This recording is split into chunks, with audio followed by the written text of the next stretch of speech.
este acto terminamos el curso 24-25 de los encuentros de saber abierto y vamos a terminar de una forma que yo estoy seguro que os va a encantar, porque tenemos aquí a J.M. Mulet, que como le gusta que le digan, y no os voy a decir quién es, porque después lo vais a buscar por internet y os vais a maravillar de todo lo que ha hecho, hace y de lo que hará. Entonces no voy a avanzar nada para que os sorprenda un poquito las cosas que os va a contar. Tiene una cantidad de libros de divulgación estupendo, facilísimos de leer. A mí me encanta, yo creo que no me he perdido ninguno todavía. Y de hecho, el primero que escribió, yo había empezado a escribirlo y le escribí y le dije, me lo has robado, que se llama Lo natural vallatismo. Pero nada, se me adelantó. Yo quiero dar las gracias especialmente en este acto de clausura. Después Miriam será quien haga la clausura oficial, a la Universidad de Huelva y a la Junta Directiva de IQV, que al fin y al cabo son los responsables de que esto tenga lugar. Nos verán en toda la ciudad de Huelva, gracias a Huelva Televisión, así que también agradecemos a la ciudadanía de Huelva el que nos atienda, el que nos escuche y el que pueda escuchar a los ponentes que hemos traído. ¿Quiénes han sido los grandes responsables de esto? Pues primero los que han participado, tanto aquellas personas que han ido explicando en esos lugares emblemáticos donde nos hemos reunido por qué esos lugares son emblemáticos, a esas personas de la Universidad de Huelva que han colaborado poniendo su tiempo, que es lo más valioso que tenemos hoy día posiblemente, poniendo su tiempo y sus conocimientos al servicio de toda la ciudadanía a través de las cámaras, como estamos diciendo, y a esos técnicos de las empresas asociadas de IQV y de los business partners que también han venido, que también han dado su tiempo y sus conocimientos para ilustrarnos en temas tan interesantes como el amoníaco del pan del aire o el CO2 o muchos más temas, ¿no?, que esperamos podamos seguir haciendo. También hay que darle las gracias a la Junta Directiva, que está presente Juan del Olmo, nuevo presidente, en la primera clausura a la que asiste, sin el apoyo de la Junta Directiva de IQV, esto no existiría, es evidente. Y luego a la Unidad de Cultura Científica, que fue quien ideó esto, la OTRI, la Unidad de Cultura Científica de la Universidad de Huelva, Miriam, Cristina, Reyes, José, que todavía no ha venido, el vicerrector, que llegará, y fueron ellos los que idearon esta aventura.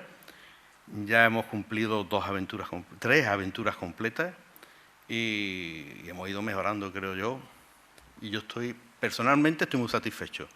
Veo caras de los que habéis estado viniendo habitualmente y ya no iré diciendo qué os parece por si se vuelve a celebrar el año que viene, si no se celebra y si lo celebramos, si seguimos el mismo formato, si lo cambiamos. En vuestras manos está. Esto es una herramienta que la Universidad y IQV pone al servicio de ustedes para que os podáis informar de esos temas de los que no se habla en Internet, de los que no se habla en la radio ni en la televisión y que siempre son interesantes. Así que el interesante hoy no soy yo, es JM y con él os dejo. Muchas gracias.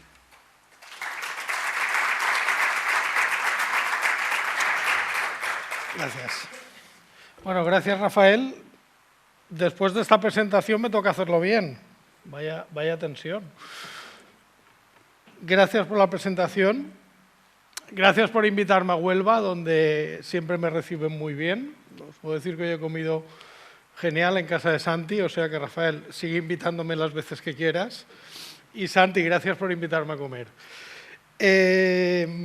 Por cierto, vuelvo en mayo, pero bueno, eso ya que os lo cuente el que lo organiza. Bueno, hoy vengo a hablar de un tema que aquí en Huelva sabéis mucho, porque Huelva es uno de los principales referentes en industria química de España y de Europa. Y entonces voy a hablaros del miedo a la química. Sobre todo de un aspecto muy concreto. El miedo a la química cuando vamos a comer, cuando vamos al supermercado. Es decir, no hay frase peor que un alimento tenga mucha química. Ahora, si un alimento tiene mucha física, nos da igual. Si tiene muchas matemáticas, nos da igual. Pero si tiene mucha química... Entonces vamos a ver desde el punto de vista científico si esto tiene mucho sentido o no. A ver, comer no siempre ha sido fácil. Partamos de la base que estamos en una sociedad, España, siglo XXI, donde por suerte la mayoría de la gente no pasa hambre. Hoy, aquí, prácticamente nadie pasa hambre. ¿Hace 100 años podíamos decir lo mismo? No. ¿En los años 40, después de la Guerra Civil, podíamos decir lo mismo? Hombre, algo bien hemos hecho, ¿no? Algo hemos mejorado. Y, hombre, si vemos la historia de la humanidad, pues ahora mismo, si ya hablamos de todo el planeta, nunca ha estado comiendo más gente como ahora. De acuerdo, 800 millones de personas pasan hambre, eso es una vergüenza. Pero es que nunca habíamos sido 7.500 millones de habitantes. En los años 50 del siglo XX éramos 4.000 millones de personas en el planeta, pero un 25% de la gente, 1.000 millones, pasaban hambre. Hoy la gente que pasa hambre es menos del 10%. Siguen siendo muchos, pero se están produciendo alimentos más y mejor que antes. Ahora el alimento es accesible para más gente.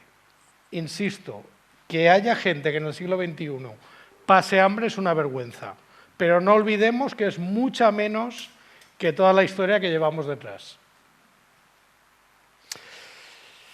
De hecho, algunas cosas hemos hecho bien, ¿no? Ahora que dicen, no, es que la comida tiene tanta química que nos está matando. Nos está matando. Vamos a ver la esperanza de vida. Cuando una persona nacía en el año 1900, la esperanza de vida al nacer eran 35 años. Si miramos la esperanza de vida ya cuando era mayor, a los 50 años, como mucho aspiraba a vivir, 18 años más. Hoy la esperanza de vida al nacer está rondando los 80 años.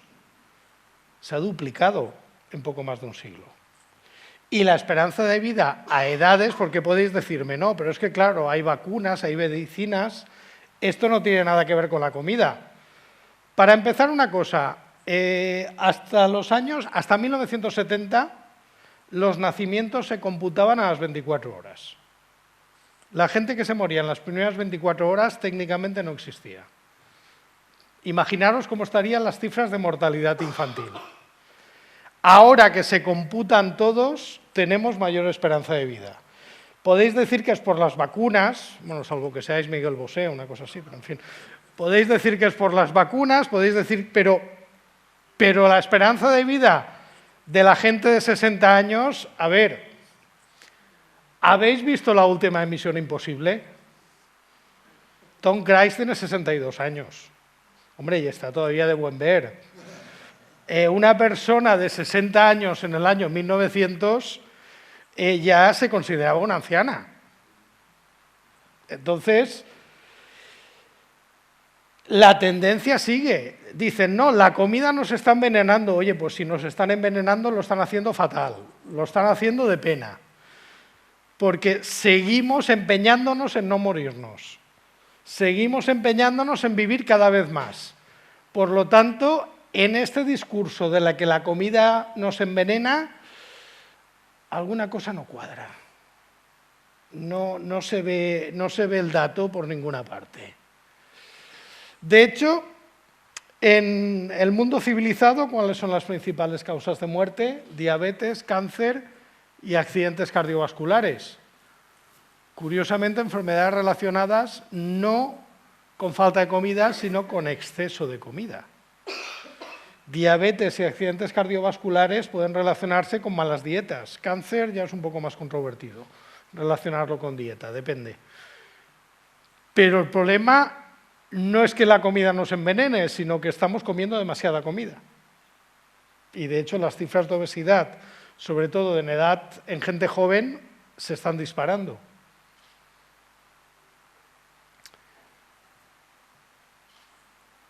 ¿Os acordáis del año 86? Mundial de México.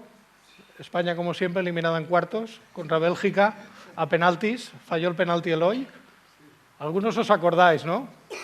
Bueno, de hecho, algunos os acordáis, mira, cuando la COVID, que dejaban salir a hacer deporte y de repente todo el mundo corría, se veían camisetas de México 86. Es decir, que la gente corría. O sea, año 86, no hace tanto, todavía hay memorias del año 86. En el año 86, en España, se morían 6.000 personas de brucelosis, de disentería y de fiebre tifoidea, enfermedades relacionadas con mala calidad del agua o de la alimentación. Es decir, en el año 86, cuando el Mundial de México, en España se moría la gente todavía de enfermedades relacionadas de que cogías una leche que no estaba bien esterilizada o de que había un alimento que te mataba. Yo creo que la ensaladilla rusa se llamaba así porque te ibas a un chiringuito en Gandía y una de cada 6 tenía salmonela. Por eso se llamaba ensaladilla rusa. ¿Te tocaba la de la salmonela o no? Hoy estas cosas no pasan. Hoy la comida es segura. Puedes comerte una ensaladilla rusa en prácticamente cualquier restaurante, cualquier bar o cualquier chiringuito y es muy raro tener una salmonela. Y si te da la salmonela, hay del propietario porque se le cae el pelo. De hecho, acordaros, el último caso grave que tuvimos fue la carne mechada esta en Sevilla hace 2 veranos y creo que al empresario tardará en vender carne mechada otra vez, de la multa que le ha caído. Pero en el año 86 estas cosas eran normales. ¿Eso qué quiere decir? Hombre, yo lo que veo es que la comida cada vez es más segura. Cada vez como consumidores tenemos más garantías con lo que comemos, sea el canal de distribución que sea, da igual que sea un supermercado, un bar, un chiringuito o un restaurante. Hay más controles y la comida que te llega por la vía que sea es segura. Y hombre, si tenéis miedo a la química, a mí me encanta poner esta gráfica. Esto habla otra vez de esperanza de vida, pero en vez de cogeros en España en el siglo XX y en el XXI, os he cogido desde el siglo XVIII hasta el 2012. La esperanza de vida en Europa y en América estaba en 35 años. De repente, año 1870, más o menos, la gente deja de morirse y cada vez vive más. Esto pasó más tarde en Asia, a principios del siglo XX, y más tarde en África. Es decir, hay un momento puntual en que la esperanza de vida se dispara, en que la gente cada vez vive más. Ese momento puntual tiene solamente 2 letras, la C de Cáceres y la L de León, cloro. ¿Qué pasó ahí? Que se empezó a clorar el agua potable. Se empezó a poner cloro en el agua potable de las ciudades.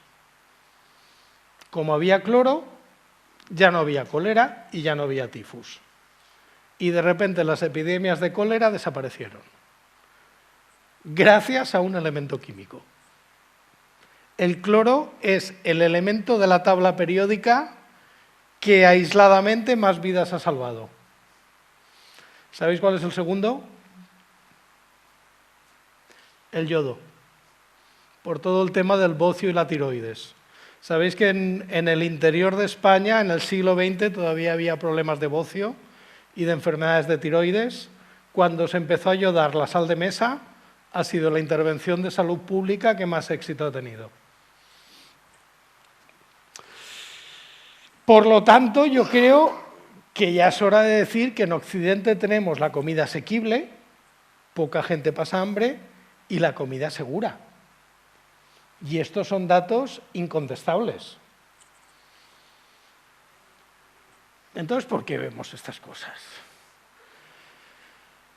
Sabemos lo que comemos, toma ya, titular de prensa, y tienes a un niño comiéndose una sandía con la calavera, con lo que cuesta que los niños coman fruta y ¡pam!, le metes la calavera.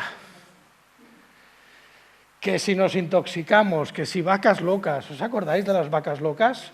3 meses sin comer ternera, luego ya se nos olvida. Dioxinas, cada 2 por 3, los pollos, no hay que comer pollos porque tienen dioxinas.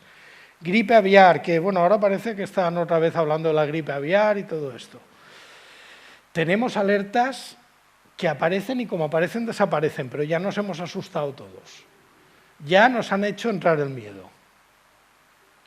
Aquí tenéis otro ejemplo de titular de estos que me encantan.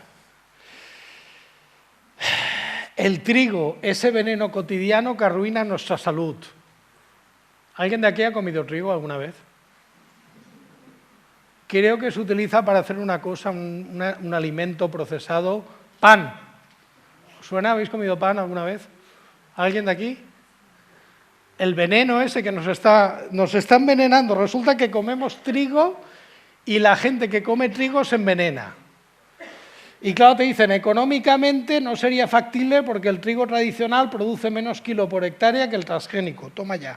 El problema es que el trigo es transgénico.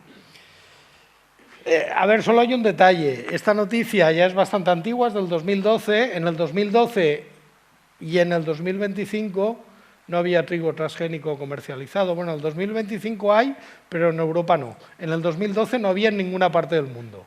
O sea que el problema era el trigo transgénico que en aquel momento no existía. Pero bueno, fijaros si era peligroso el trigo, que para ir a cogerlo había que ir vestido de submarinista. Era como si fueras a bucear.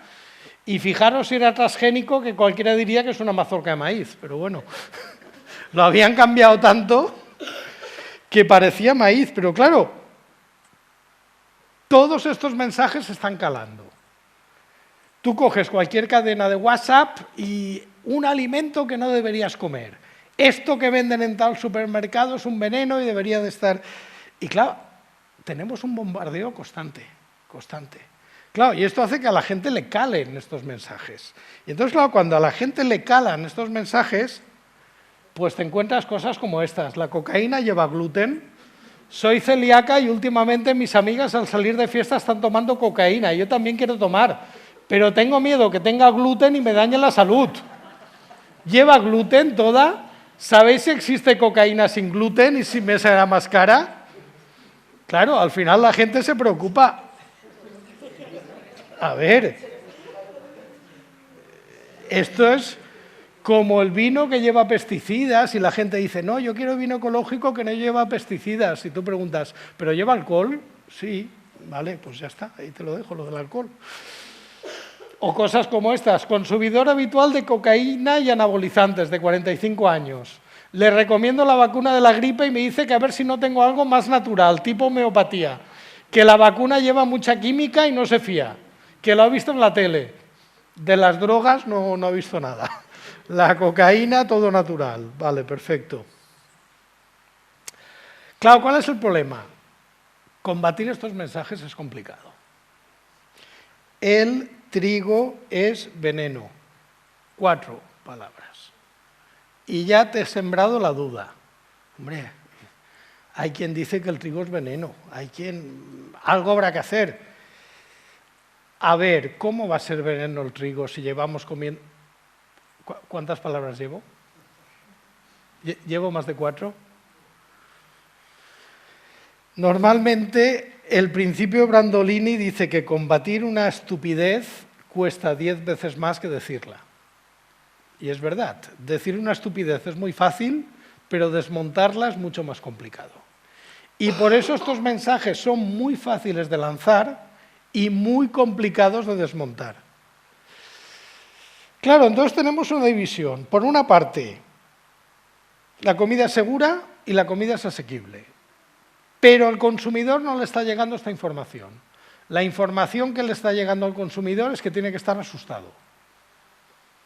Que todo es peligroso, que todo es veneno, que nos están envenenando. ¿Qué hace la industria? No, la industria, por una parte, tiene que vender, pero por otra parte, tiene que hacer sus productos apetecibles a un consumidor que sabe que está asustado. Y entonces nos encontramos con estas cosas. Es el dilema de la mujer del César. No solo tiene que ser decente, la industria no solamente tiene que cumplir toda la normativa de seguridad y toda la normativa de control de alimentos, que ya os digo, es muy exigente, sino además parecerlo. Además tiene que parecer que sus productos no tienen química, tiene que parecer que sus productos son naturales, a pesar de que cumplen una normativa para que sean seguros. Por cierto, esta de aquí es mesalina, que ni era decente ni lo parecía. Si visteis Yo Claudio, pero es que a mí me caía muy bien. Pero bueno. Entonces, claro, cuando vas a comprar cualquier tipo de alimento, pues siempre tienes como este juego del tabú. Palabras mágicas, natural. Cualquier alimento que sea natural, maravilloso. Tradicional, lo de antes siempre es mejor. ¿Vosotros os imagináis ir a una tienda de electrodomésticos y decir, yo quiero un televisor tradicional, como el que tenía mi abuela, un Vanguard de esos de botones? No, ¿verdad? Pero en cambio en la comida sí. O como lo de la abuela. No, a veces vas a una tienda o vas a un supermercado y tienes pizzas de la abuela. Y yo, pues si mi abuela, la mía no se comió una pizza en la vida, si no había. ¿Qué pasa? Que tu abuela era napolitana, ¿no? Porque la mía no se comió. Pero no, pizzas de la abuela. Mi abuela no sabía lo que era una pizza. En aquella época no había. Pero en fin, sin conservantes y sin colorantes. Eso, maravilloso, por supuesto. Y palabras chungas, palabras que no pueden aparecer en una etiqueta, por lo menos en grande. Artificial, no. Químico, tampoco. Tecnología, tampoco. Tenemos un grado que es tecnología de alimentos, pero hay que esconderlo. No se puede decir, no se puede hablar de la tecnología de alimentos, a pesar que es la que consigue que los alimentos duren más y no nos intoxiquen, pero nos da vergüenza. Y conservantes y colorantes, que sí que aparecen, pero porque lo marca la ley, porque si no tampoco lo dirían. ¿Vosotros queréis comida natural? Pues mira, os pongo varios ejemplos. Lo de arriba son tomates naturales, silvestres, de los que se encuentran en los Andes. Podéis comerlos, pero en general una vez, porque son bastante tóxicos. Van cargados de alcaloides. Nada que ver con los tomates que tenemos en la actualidad, que son variedades muy recientes. Lo de arriba es la pinta que tenía una sandía hace 3 siglos. Cualquier cosa menos apetecible. Queremos la comida natural, pero eso sí, la sandía sin pepitas. El plátano que comemos hoy en día, que es la variedad Cavendish, es un híbrido de 2 variedades diferentes, por eso no tiene pepitas, porque un plátano silvestre es lo que tenéis arriba. Es una bolsa de perdigones, básicamente. Y el maíz natural, que es el teosinte, es la espiga que tenéis a la izquierda. Nada que ver con las variedades híbridas, que son las que ponemos encima de la brasa cuando nos comemos una mazorca. Algunas veces la historia es divertida. Esto es la pinta que tiene una zanahoria silvestre. Es esa raíz blanca y transparente. Nosotros asimilamos las zanahorias o las carlotas a algo de color naranja, pero realmente sabemos que en origen no eran naranjas, porque ¿por qué tienen que ser naranjas las zanahorias? De hecho, posiblemente las zanahorias naranjas no llegaron a Europa hasta una etapa muy tardía. ¿Sabéis por qué? ¿Cómo se llama el color? ¿Naranja o zanahoria? Las naranjas llegaron con los árabes en el siglo X y la palabra naranja no aparece en el castellano en un documento escrito hasta el siglo XV. Con lo cual tuvo que llegar antes la naranja que la zanahoria, si no hablaríamos del color zanahoria. En latín no había ninguna palabra para definir ese color. Tenían 4 o 5 para el amarillo, pero ninguna para el naranja. ¿Por qué? Porque no comían nada que fuera de color naranja. Lo que más se parecía era el azafrán, pero como lo diluían daba un color amarillo y le llamaban crocus, que es lo que da groc en catalán, que es amarillo, viene de ahí. También le llamaban gelbus, que del gelbus viene el yellow, que es el amarillo en inglés. Pero bueno, dicho no tienen por qué ser. ¿Sabéis por qué son naranjas las zanahorias? Pues básicamente porque cuando los holandeses se pelearon con el duque de Alba y echaron a los tercios de Flandes, la casa real era la casa real de Orange, color naranja, y empezaron a cultivar la variedad naranja como homenaje a la Casa Real. Y esa variedad que tenía más azúcar fue la que se expandió y es actualmente la que todos asociamos con el color de las zanahorias. Pero no tiene por qué ser una zanahoria naranja. De hecho, elegir una zanahoria puede ser como elegir un tinte de pelo. Puedes elegir hasta el tono Pantone que quieras. Ahora también está de moda lo de las variedades tradicionales. El tomate de tu pueblo es mucho mejor que el tomate del pueblo que está a 8 kilómetros. Y claro, tú dices, pero a ver, los tomates no vinieron de América. Ya, pero vino Colón, se le cayó una semilla del bolsillo y el tomate de aquí es el más tradicional y el más... Mira, por ejemplo, aquí tenéis tomate manzana negra, variedad de conservación propia de las Canarias. Y yo insisto, pero el tomate no vino de América. En algún momento se tendría que empezar a sembrar un tomate natural aquí. Bueno, todas estas variedades tradicionales de toda la vida, cuando haces un estudio genético te encuentras cosas, un estudio genético o un estudio histórico, te encuentras cosas como estas.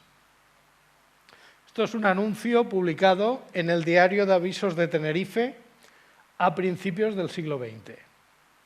Semillas de tomate manzana negra en latas de 1 libra, importada directamente de los Estados Unidos. Viuda e hija de Aureliano Llanes. Cualquier variedad tradicional de cualquier hortaliza, fruta o verdura, en algún momento ha sido una variedad comercial, que se importaba, se compraba y se vendía. Y de hecho tengo amigos que se dedican a estudiar la genética del tomate, que se dedican a caracterizar todas las variedades pueblo por pueblo, y lo que encuentran siempre en origen es que son variedades comerciales que se han ido propagando. No hay un tomate propio de un pueblo, aunque todo el mundo le gusta pensar que sí. De hecho, es curioso cuando nos preguntan qué nos da miedo. Si os acordáis, hace 15 años nos daban mucho miedo los transgénicos. ¿Os acordáis cuando nos daban miedo?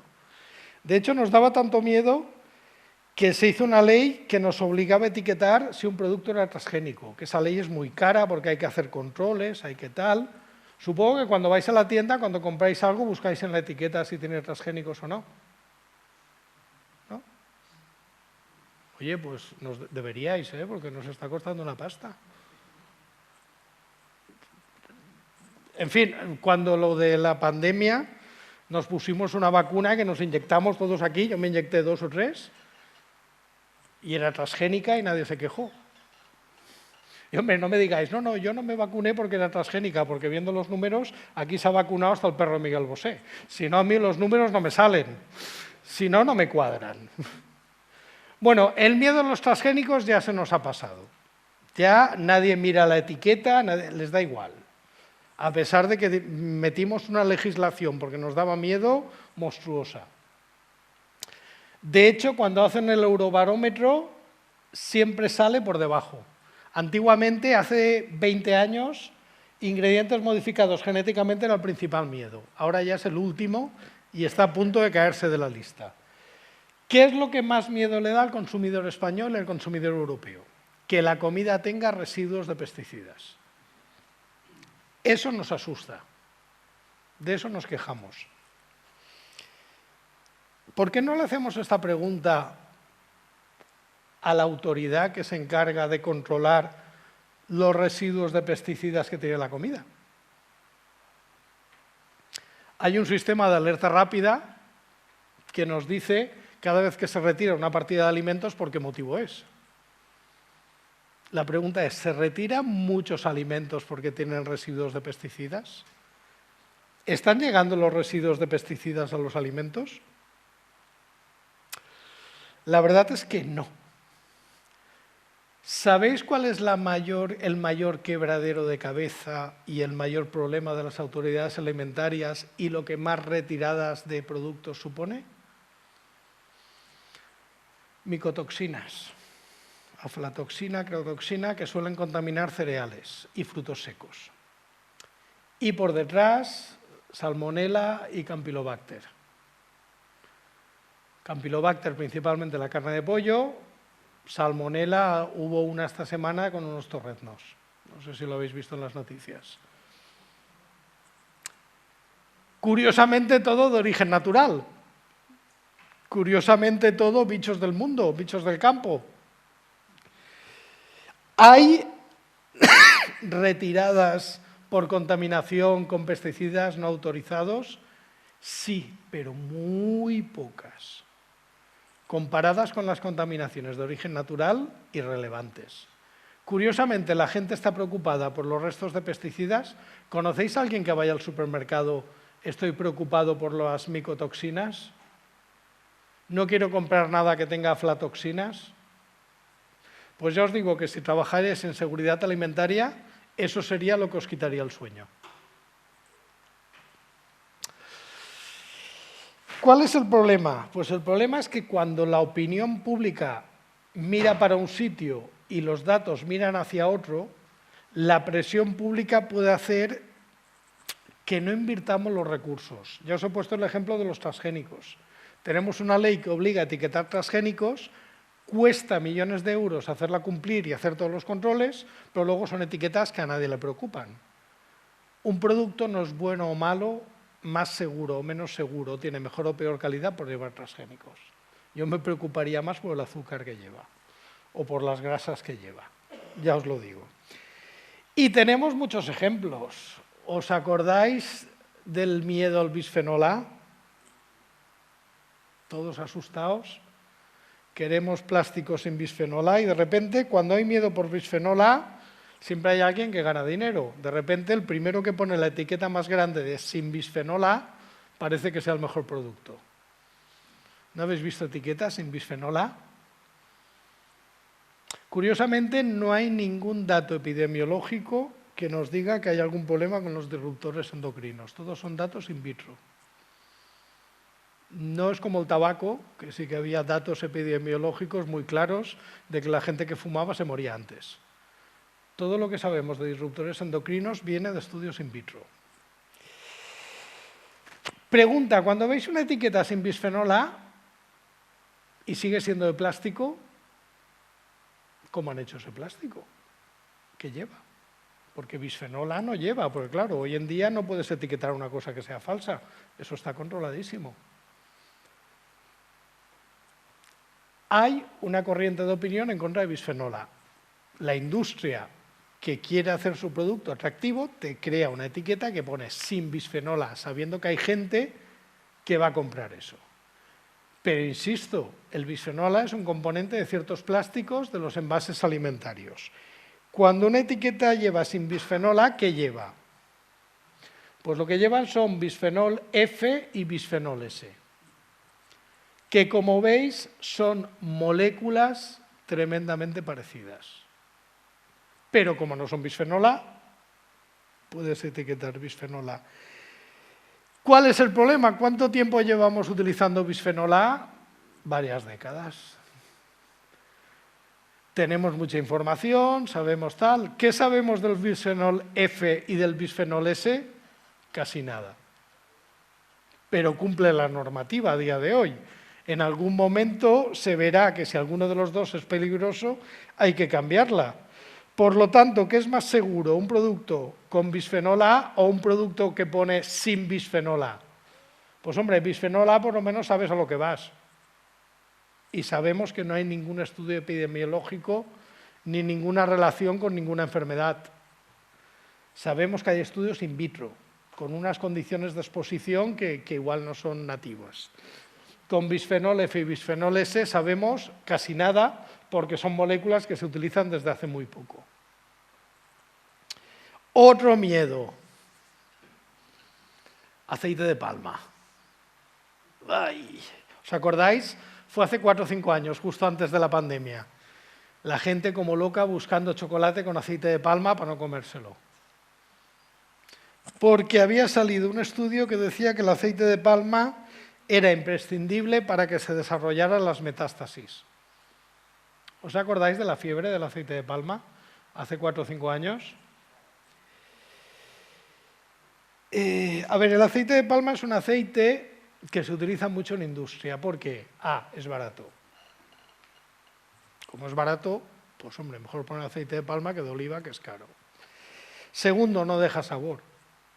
No tiene sabor prácticamente.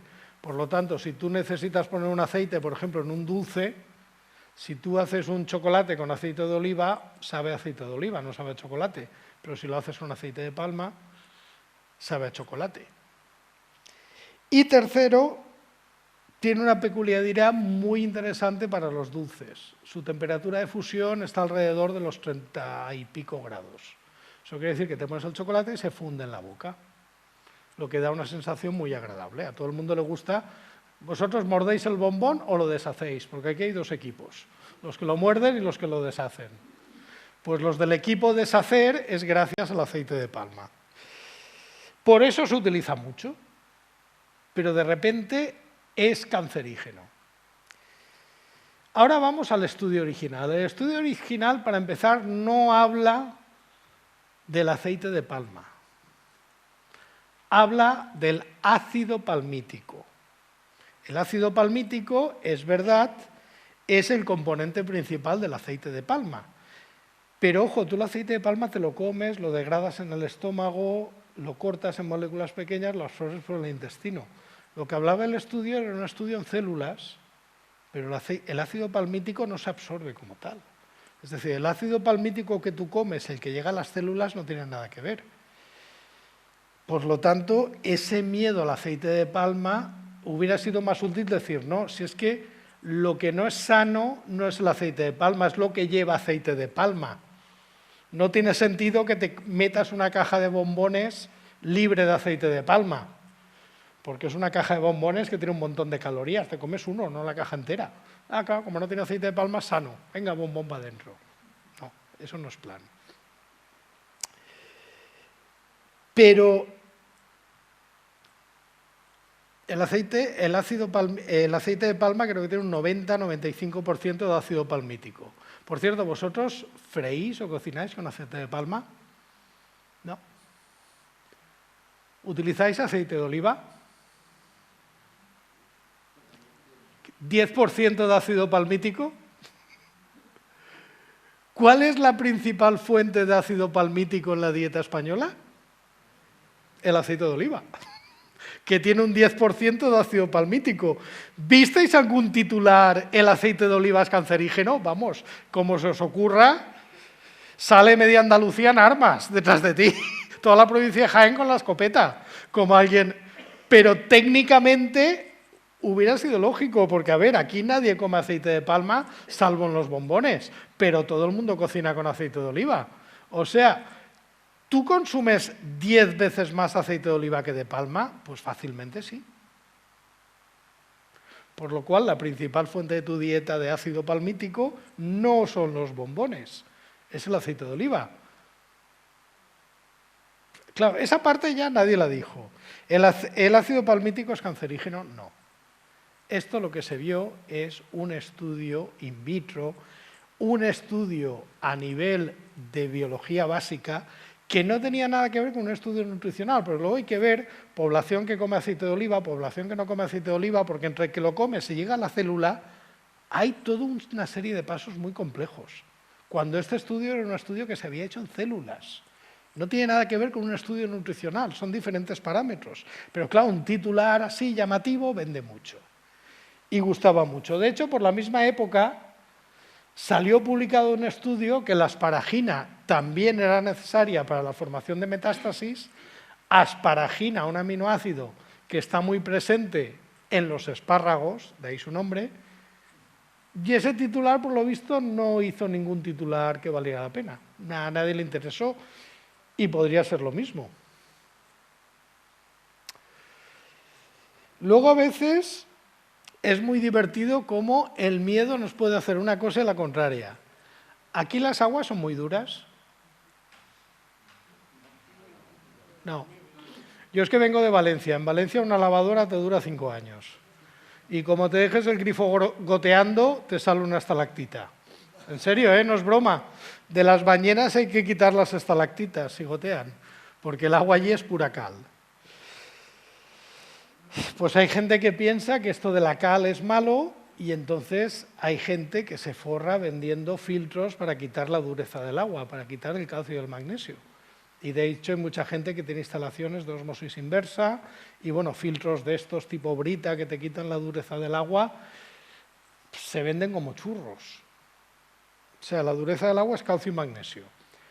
Gastamos dinero en quitar un filtro para quitar el calcio y el magnesio. Y luego gastamos dinero en yogures que tengan ese calcio y ese magnesio.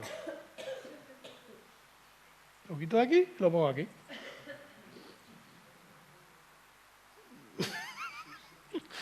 ¿Qué sentido tiene? O sea, que la misma persona que se compra un filtro para quitar la dureza del agua se compra un yogur de calcio, no cuadra. A ver, de acuerdo que si tienes una instalación para quitar la dureza del agua en toda el agua de casa, a tu salud no le hace nada. De hecho, se ha visto que la gente que vive en zonas de aguas duras, y donde yo vivo es la más dura de España, ya os lo digo, tiene menos riesgo, tiene una mejor salud cardiovascular. Parece que es bueno, aunque son décimas, pero bueno, sí que parece que tiene un efecto positivo. A ver, tiene sentido gastarse la pasta en una instalación de estas por un motivo claro, los electrodomésticos. El electrodoméstico te dura más. Vamos, y si ves una lavadora al cabo de 5 años, ya sabes por qué.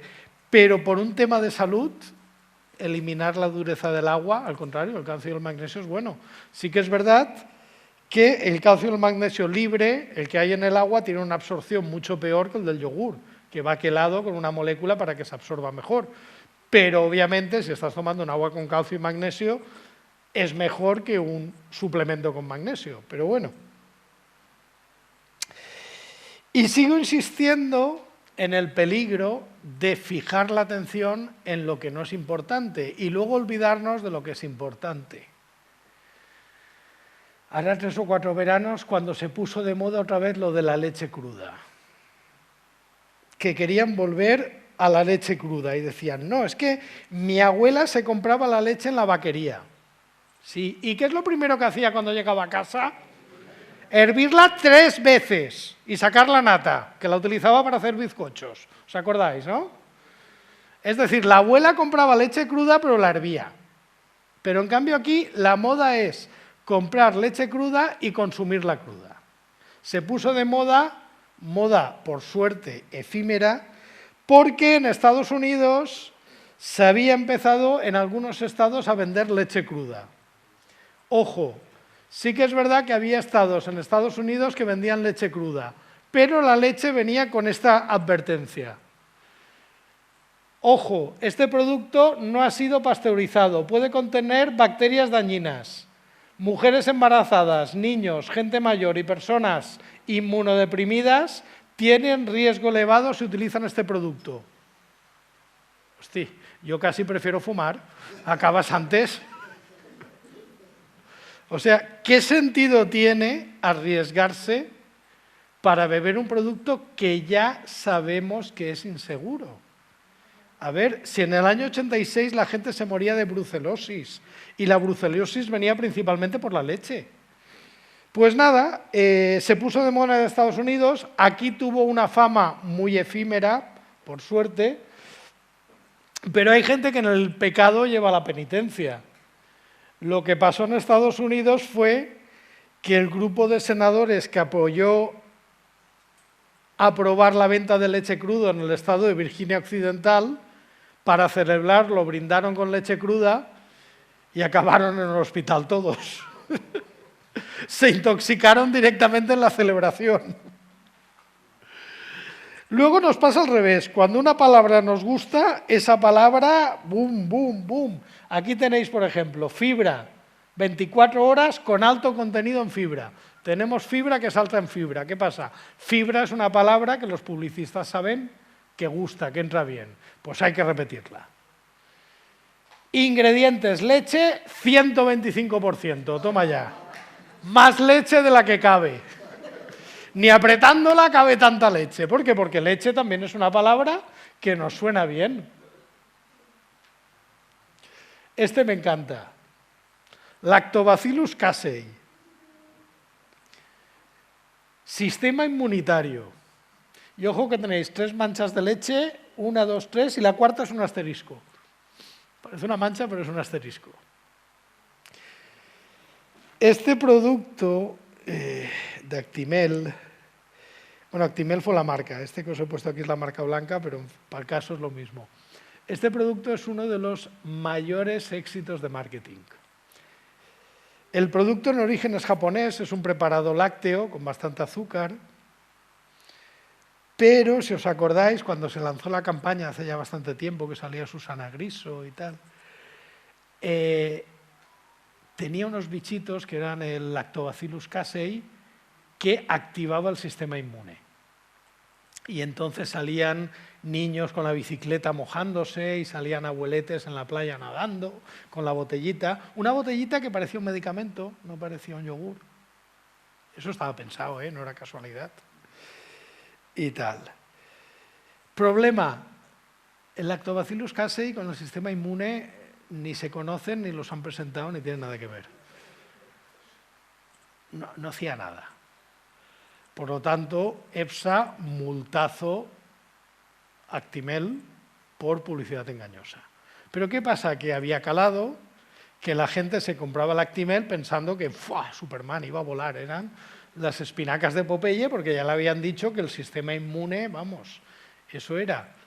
Entonces, querían seguir poniendo que era bueno para el sistema inmune. Truco, le meto vitamina B6, la vitamina B6 es buena para el sistema inmune, te pongo un asterisco y digo, lo que hace para el sistema inmune es la vitamina B6 que le he añadido. El lactobacillus no tiene nada que ver, pero como tú quieres comprar lactobacillus porque ya te he hecho creer yo que es bueno para el sistema inmune, lo sigo poniendo.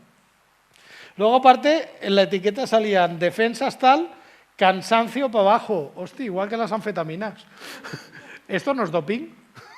¿Se puede ir a las Olimpiadas con un Actimel? Igual te lo quitan.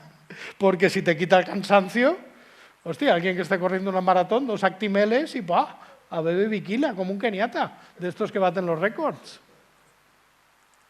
Qué raro, ¿no? Realmente te puede quitar el cansancio, porque si te quita el cansancio no debería estar permitido en unas Olimpiadas.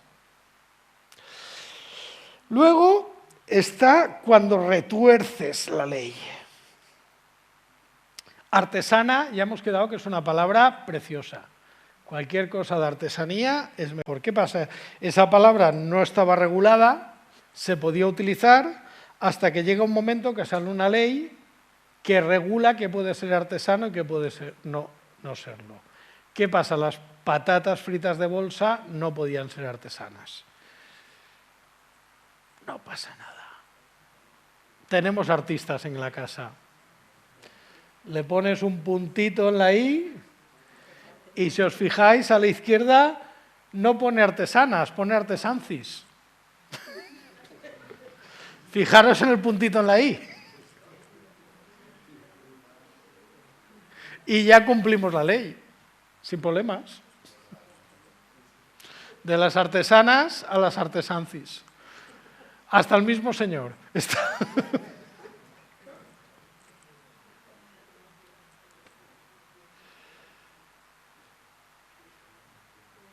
Un caramelo de fresa. ¿Cuántas fresas se producen en Huelva? Pero vosotros haced números. ¿Pensáis que da para todos los caramelos, dulces, helados, jarabes de fresa que se venden en el mundo? ¿Hay tanta fresa para tanto caramelo de fresa o para tanto dulce de fresa? Dietorelle, fresa, rico en zumo de frutas con aromas naturales. En ninguna parte pone rico en zumo de fresa ni con aroma natural de fresa. Fresa es el sabor, no el contenido.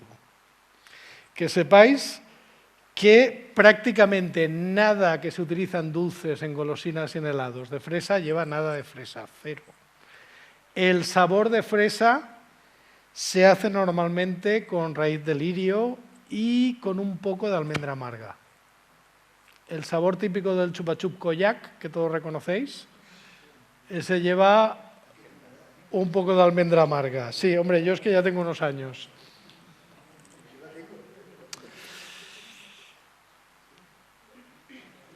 La legislación alimentaria también hay que entenderla. A ver, si os digo la palabra sin, ¿vosotros la entendéis? ¿Alguien sabría decirme qué es sin? Tenéis la definición presente, ¿no?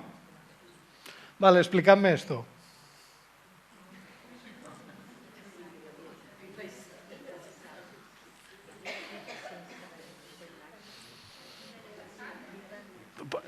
¿Esto qué es? ¿Una falacia lógica?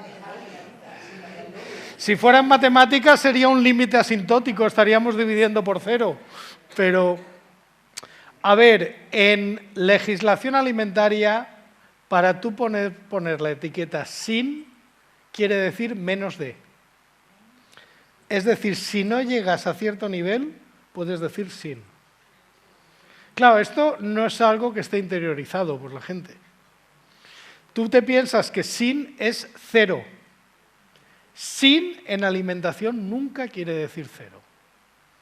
Y eso, estas pipas sin sal, lo que te está diciendo es que tienen poca sal, pero tienen menos sal de la que la ley les permite para etiquetar sin sal. Otro ejemplo es esto. Para etiquetar sin, a veces ni siquiera es la cantidad, es lo que has puesto. Os pongo tarea. Cuando vayáis al supermercado, buscad hamburguesas, embutidos, si ponen sin nitritos ni nitratos, buscad la composición. En la composición posiblemente salga que tenga jugo de remolacha, de espinaca o de apio. Y tú dices, oye, mejor, tiene verduras, ya me como la hamburguesa y casi como si me comiera una ensalada, ¿no?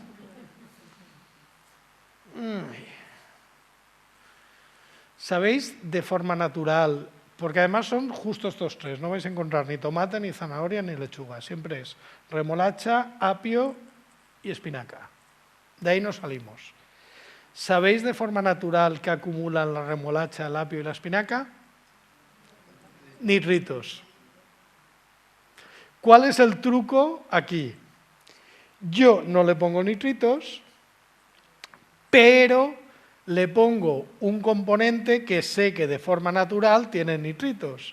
¿Por qué? Porque el nitrito es el mejor conservante para la carne, porque hace que mantenga el color rojo vivo y hace que no crezcan bacterias. Pero claro, como los nitritos tienen mala fama, lo que hago es ponerle algo que sé que tiene nitritos, pero claro, yo no le he puesto nitritos, yo le he puesto zumo de espinaca. Ya, ¿y por qué no le pones zumo de zanahoria? Ah, no, ese no. No me interesa. Entonces, una etiqueta sin nitritos no quiere decir que no estés comiendo nitritos. Básicamente quiere decir que te la han trucado. Esto se hace lo mismo mucho en los zumos. Por ley, un zumo solo puede tener jugo de fruta. No puede llevar azúcar, porque si lleva azúcar ya no es un zumo, es un néctar. Pero ¿qué pasa? Para que un zumo esté bueno tiene que estar muy dulce. Y no le puedes poner azúcar. ¿Cómo lo trucamos? ¿Cuántos zumos habéis visto de melocotón y uva, piña y uva, no sé cuántos y uva? Uva, mosto. ¿Qué acumula mucho la uva? ¿Qué tiene mucho el mosto? Sacarosa, azúcar de mesa. Con lo cual lo puedes seguir etiquetando como zumo. Mientras que si cogieras la misma cantidad de azúcar y directamente lo pusieras, ya no sería un zumo, sería un néctar. Y ya no parecería tan natural. Fijaros que el zumo de uva se utiliza para trucar los zumos. Esto, melocotón, manzana y uva, melocotón, manzana y uva. Siempre vais a ver que la uva siempre aparece. Eso hace que esté dulce. La cerveza sin tiene truco porque la cerveza sin quiere decir que tiene menos del 1%. Una cerveza con 0,99% de alcohol es una cerveza sin. Es poco alcohol, pero bueno, tiene alcohol. una persona que se beba muchas, una persona embarazada podría tener cierto riesgo. Claro, como la ley era relativamente permisiva, salió San Miguel, esta de la izquierda, y dijo, pues yo voy a, motu propio, superar a mis competidores y voy a sacar la 0,0. La mía no tiene menos del 1%, tiene menos del 0,01%, 10 veces menos. Y entonces empezó a etiquetarla como 0,0.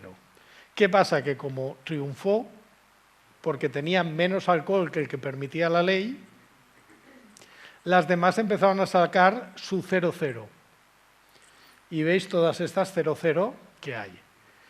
Claro, San Miguel, que fue la primera, les dijo, oye, que esto es una idea mía, que esta marca la tengo yo patentada. Les puso una demanda. ¿Qué dijo el juez? Que era un término demasiado genérico y que no se podía patentar. Que cualquiera puede sacar su propia 0,0. ¿Cuál es el problema? 0,0 es un término regulado. El término que está regulado es sin. Por lo tanto, 1,00 puede tener el alcohol que le dé la gana. El término que está regulado es sin, el término 0,0 no dice nada. San Miguel te garantiza de forma privada que tiene menos. Las otras marcas, pues lee la etiqueta a ver qué te dice. Si te pones sin, sabes que tiene menos del 1%. Si te pones 0,0, sabes que tiene una etiqueta bonita. Ya está. Y luego a veces no se dice, se sugiere. Todos asumimos que el jamón de pata negra es un jamón de calidad superior. Realmente lo que marca la calidad del jamón no es el color de la pezuña, es el porcentaje de grasa, el tiempo de maduración, la raza del cerdo, la alimentación del cerdo, pero como asociamos el color de la pezuña negra con mejor calidad, pues todos creemos que el pata negra es lo mejor. Un criador de cerdos te dice que luego tienen que seleccionar los de pata negra porque saben que aunque sea de la misma raza, pata blanca, no lo venden. Pero bueno, pata negra es sinónimo de buena calidad. Cuando tú tienes eso interiorizado, ¿qué quiere hacer el que te vende comida? Que asocies el término. Tapa negra. Parece que dices lo mismo, pero no dices lo mismo. Y ya está.